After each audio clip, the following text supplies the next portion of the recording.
What is up, Nets fans? Welcome to the Brooklyn Buzz. I'm your host, Nick Fay. With me, as always, my guy, Jac Manuell. Jack, what's up? Joe Harris is in Australia, and I'm on the other side of the bloody world. Jack, tell the fans where you are right now. Obviously, he's been traveling across the world all summer. I'm where we started the Brooklyn Buzz, or where I was. I started where I was when we started the Brooklyn Buzz in sunny London. It's not sunny right now because it is 12:30 a.m. But it is quite warm. It's a nice sort of cool day. Look at this hustle. This guy's up at 12:30 at night recording Nets podcast for you guys. But All as about always, if you want to check out this show or the previous shows, we got a Knicks and Nets ones coming out very soon. iTunes, Blog Talk Radio, OTGBasketball.com, Google Play, Dash Radio, YouTube, and NetsRepublic.com. But Jack, I'm going to pass it over to you. Now, Nick, the biggest news, obviously, of recent times when it comes to the Brooklyn Nets is that Joseph Tsai is officially the Brooklyn Nets owner, acquiring the Brooklyn Nets as well as Barclays Center for a cool $3.5 billion. What were your thoughts on seeing this deal be finalized? Was the number a surprise? Were you surprised that he got Barclays Center? What were your thoughts on it overall? I just wish I had 3.5 bill. No, we knew this was kind of something that was going to happen when he became, part owner, when he had 49%. We knew that he was eventually going to buy the Nets, maybe a little quicker than some of us anticipated, but it made sense to get the Nets and Barclays Center because now you're kind of double dipping because you don't have to pay a renting fee to the stadium to have your games there or anything like that. So you're not sharing revenue. So very smart. We know Joseph Tsai is a very smart guy. Think it's great for the franchise. Mikhail obviously did some great things bringing the Nets to Brooklyn, but now Joseph Tsai can take them to that next level, especially with the Asian market. And we've talked about that in the past, how that could have a major impact with the Nets, future players and things along those lines. And money-wise, I think 3.5 bill sounds about right. I think in one of the recent episodes this summer, we kind of talked about the value of the Nets and where they stand. And obviously they're ascending after last season. And then this offseason, having two of the biggest names in basketball, they're just on the rise. So just like this turned into a really good investment for Mikhail Prokhorov, this is going to probably turn into a really good investment for Joseph Tsai if he eventually sells the team at some point in his life. Yeah, I think Mikhail Prokhorov bought it for $1.7 billion, if I'm right, or something along those lines. Don't quote me on that, but he certainly made a massive profit out of selling the team. And with Joseph Tsai, Nick, in that sort of sense, you touched on the obviously Asian opportunities and Kyrie Irving and his marketability over there, as well as Kevin Durant, two of the most marketable superstars going around. But am I right in saying that this is the largest sale of a team? Obviously the Clippers and the Houston Rockets are the most recent ones, and now are the $2.3 billion range. Did it surprise you? Because obviously the Houston Rockets they're not necessarily a large market team, but they have a solid following, and obviously the Nets are sort of like the perennially known as the little brother team in the massive market that is Brooklyn in New York.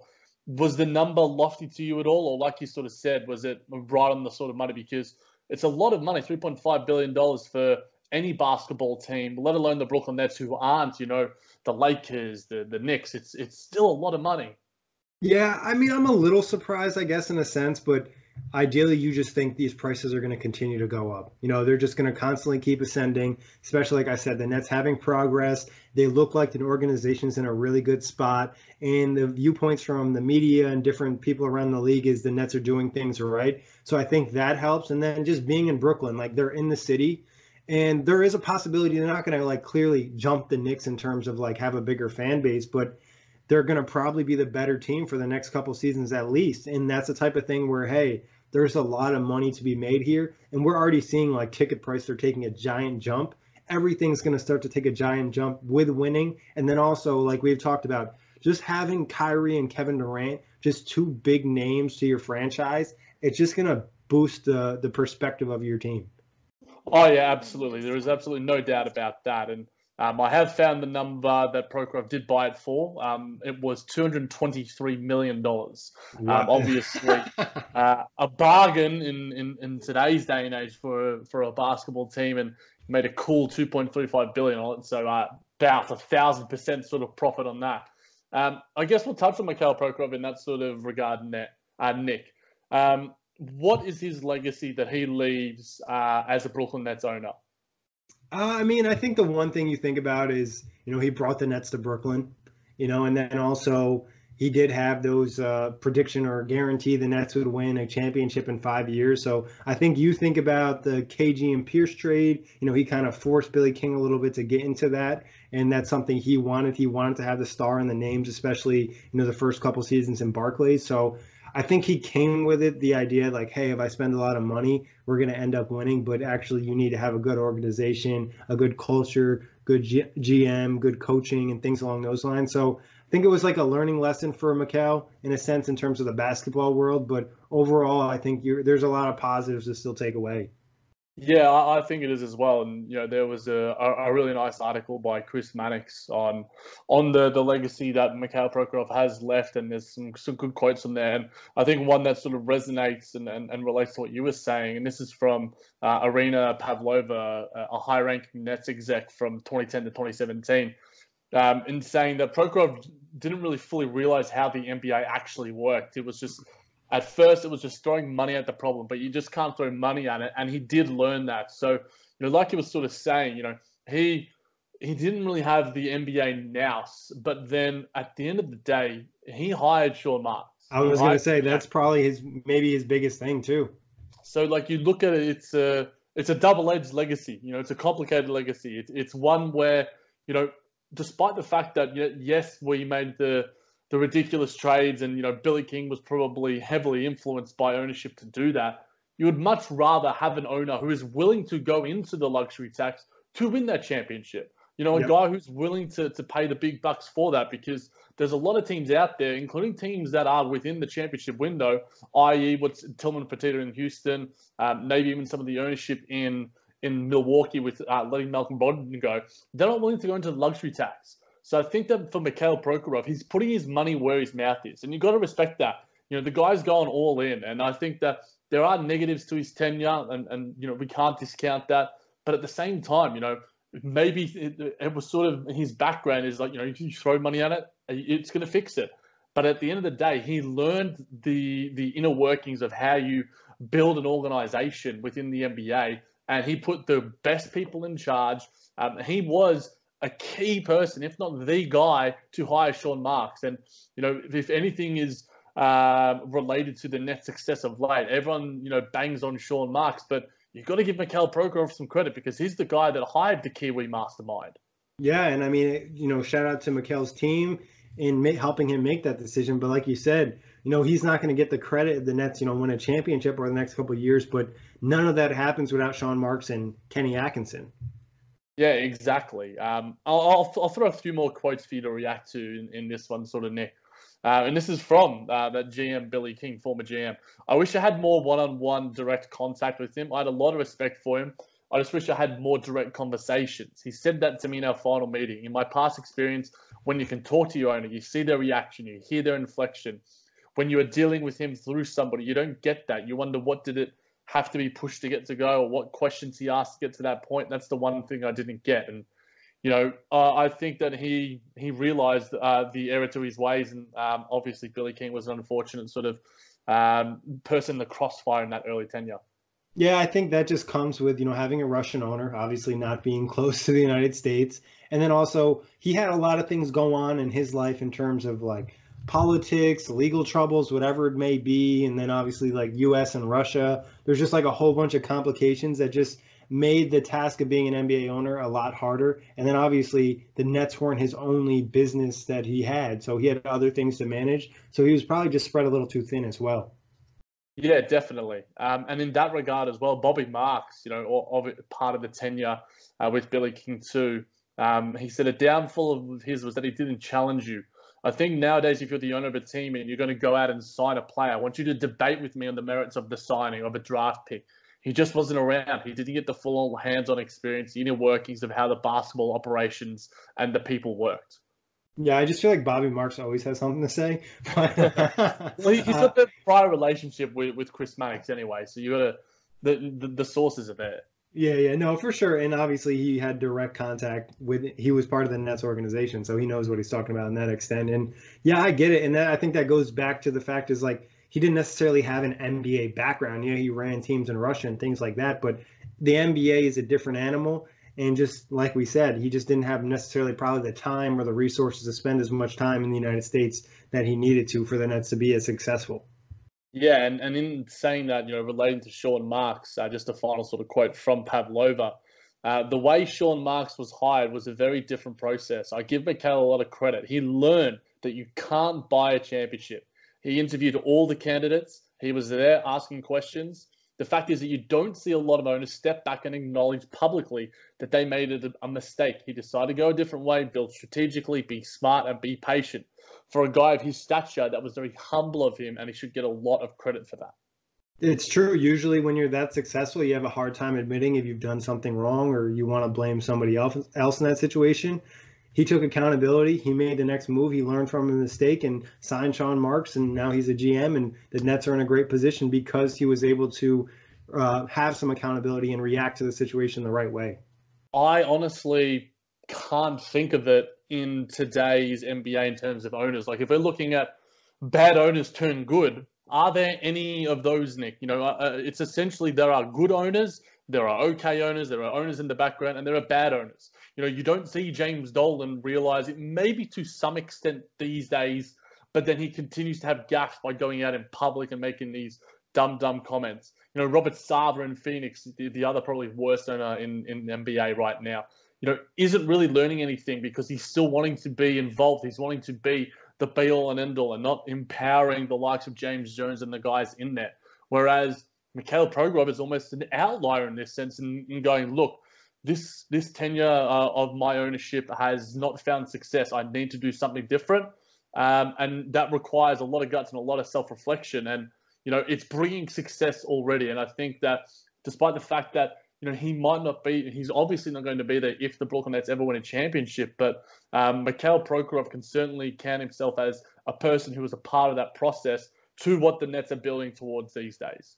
100%. And obviously he did help give the Nets some pop, having all that money and everything, like you said, willing to spend that money. And I thought of an opposite example of Mikhail would be like Michael Jordan.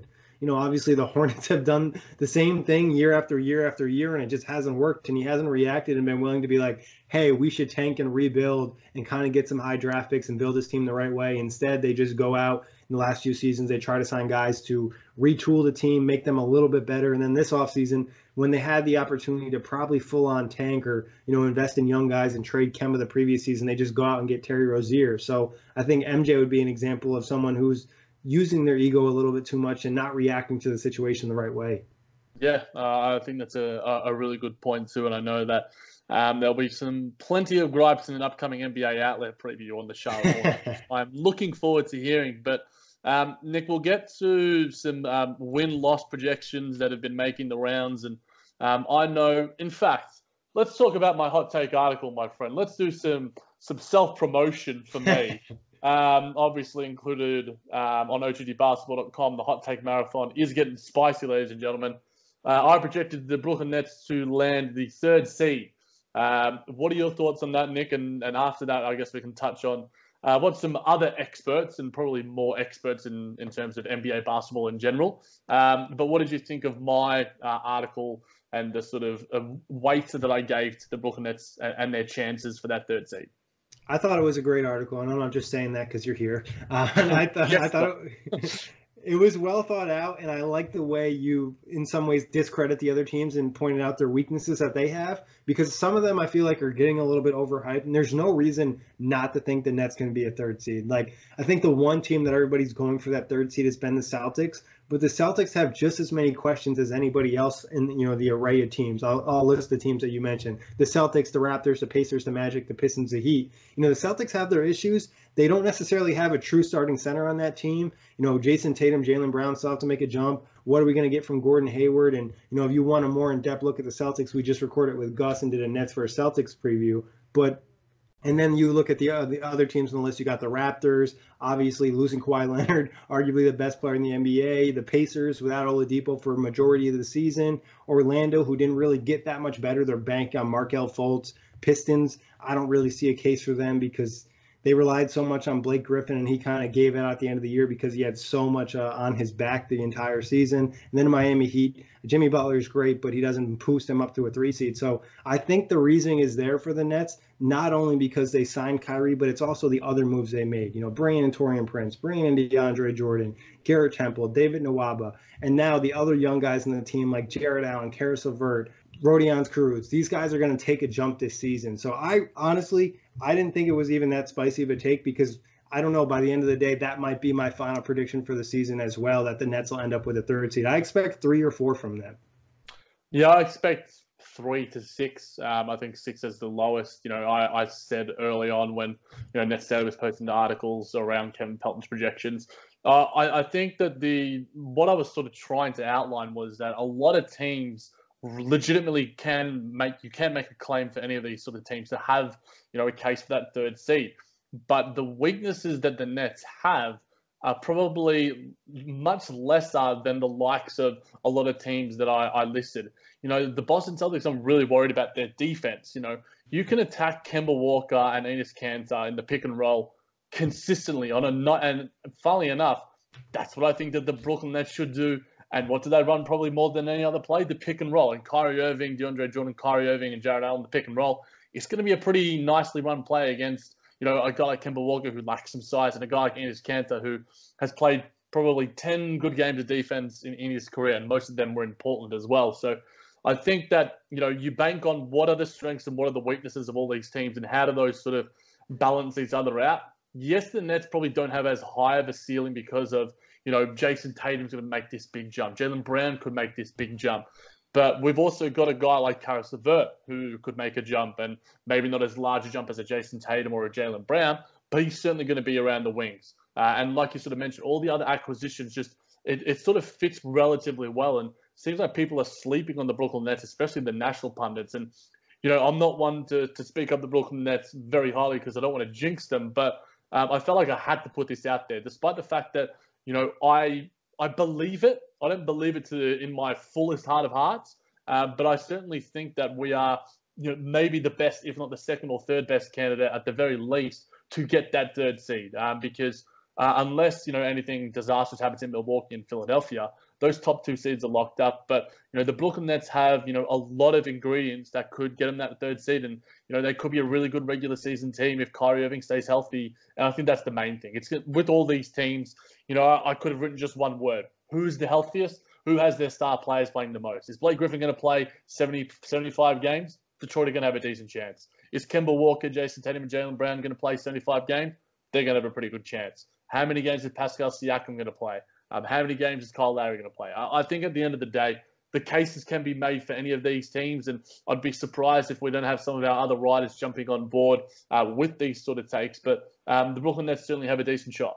Yeah, and one thing that you brought up I think is crucial too is health. Like, every team is going to deal with injuries, and I think the Nets can deal with injuries almost better than all these teams because they have some really good depth. And you mentioned, team media pundits sleeping on the Nets, and I think a lot of it is just like Kyrie Irving is viewed in such a negative light these days because of what happened in Boston last season. Like, he easily could bounce back this year in terms of off the court and have great chemistry with his new teammates, and then put up similar numbers we saw last year and maybe even be a little bit better. So I think there's just a lot of things that it's just like carrying over from what happened in the offseason instead of the actual on the court stuff. Yeah, I think that's really true. And I guess we'll get to, in general, the sort of projections from a lot of other sort of national pundits, Nick. And, some are projecting the Nets to finish, as low as 8th in the standings, and that they are going to regress to the mean, to quote Kevin Pelton. What are your thoughts? Which, I don't even understand that statement, regress to the mean. Like, this is an old team. Like, a lot of the players on this team are going to get better. Like we have not seen the best basketball probably from Spencer Dinwiddie, Karis LeVert, maybe Joe Harris, Jared Allen. We haven't seen the best basketball. Rodion's we haven't seen the best basketball. Taurean Prince. Like, there's so many guys in this team. It doesn't really make sense for them to be worse.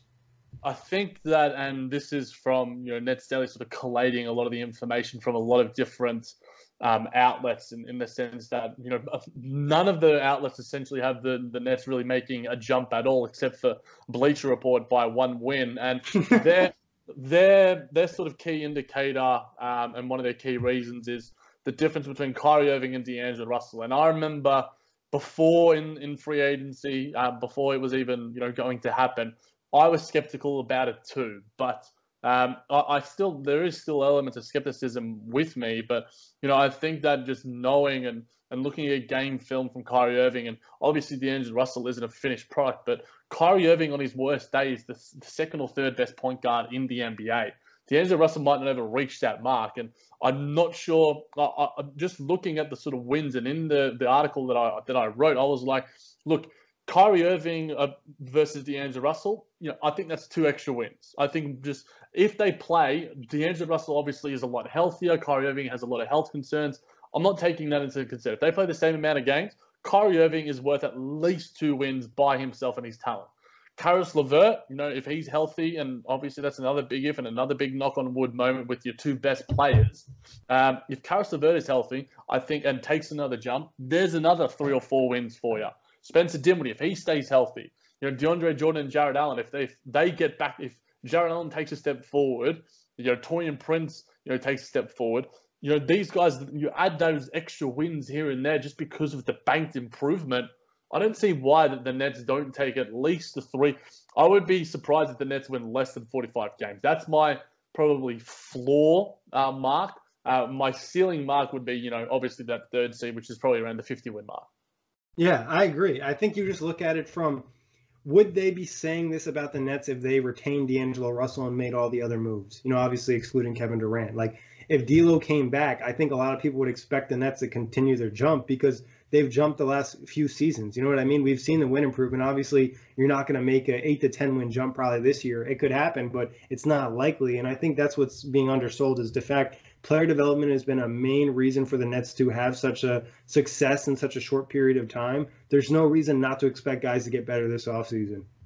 Yeah, I mean, I'd be surprised. And obviously there's going to be injuries along the way, and you can't project forward. We're in, late August, and there's preseason basketball still to come, training camp still to come, but all the signs look good for the Nets to improve somewhat. And by 1 game at the very least, thank you, Bleacher Report, for that one. But I just think it's so funny. Like, how do you come up with 45 wins? I just don't really understand. It's not like the East is substantially better or anything like that. If anything, teams have gotten weaker.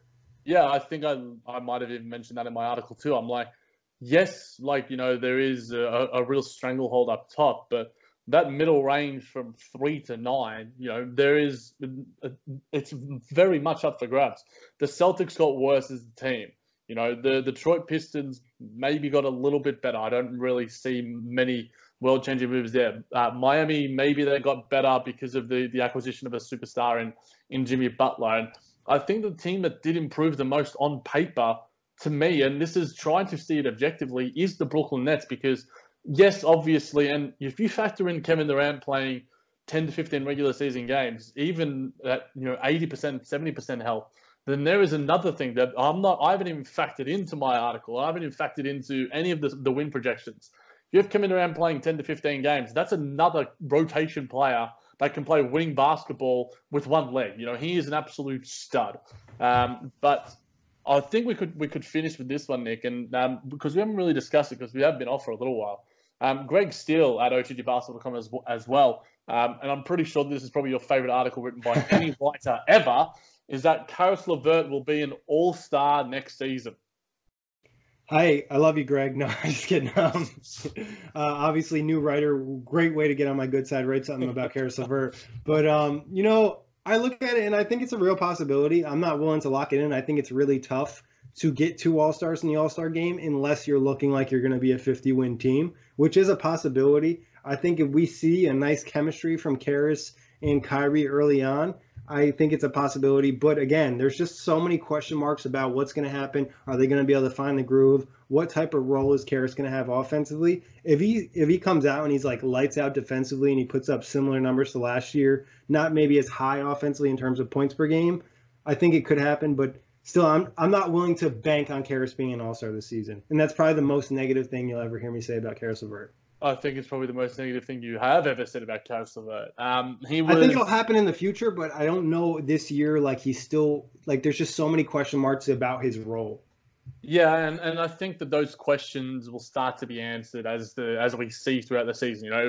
if this hot take had been made in, November or December, and we had a bank of work to look upon, 10 to 20 games, and we could sort of go, yeah, well, Karis LeVert is projected, the way he's playing and the chemistry he has with Kyrie Irving, which we spoke about on previous episodes as well, he's going to be an all-star. And obviously there is, that sort of bank of talent, out east, that Karis LeVert is going to have a shot. He's in a contract year as well. He's going to be earning, a decent payday if he stays healthy.